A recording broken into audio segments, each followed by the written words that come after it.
Warga di sini warga Kebun Talang Bulu, Tiga Putri, Kecamatan Talang Kelapa, Kabupaten Banyuasin, didampingi oleh Jaringan Pendamping Kebijakan Pembangunan JPKP, itu untuk melakukan mediasi kepada PT Sinar Usaha Marga yang notabene-nya sudah 3 kali pertemuan, namun sampai sekarang ini pihak PT Sinar Usaha Marga ini tidak pernah sama sekali mengindahkan daripada undangan yang disampaikan pemerintah Provinsi Sumatera Selatan melalui daripada Dinas Lingkungan Hidup dan Pertanahan.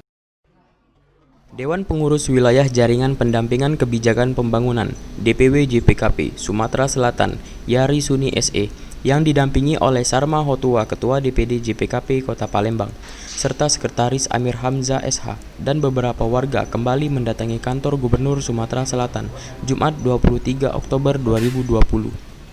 Menurut Ketua JPKP Sumsel Sarma Hotua, pihaknya beberapa waktu lalu mendapatkan surat undangan untuk rapat dengan pihak PT Sinar Utama Marga atau PT SUM untuk membuktikan hak kepemilikan tanah yang dimediasi oleh pemerintah Provinsi Sumatera Selatan.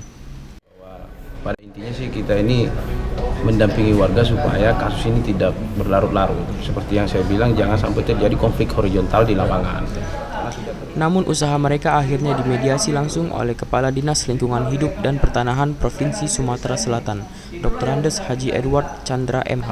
Pengurus JPKP dan warga langsung dibawa ke kantornya untuk menyampaikan beberapa hal. Dalam rapat yang dipimpin langsung oleh Edward Chandra, menyatakan bahwa pihaknya sudah berupaya untuk mengundang pihak PT SUM. Menurut masyarakat sudah mereka usahakan, dan dari pihak perusahaan mengatakan bahwa ini sudah bersertifikat SHGB. Nah, ini kita memfasilitasi.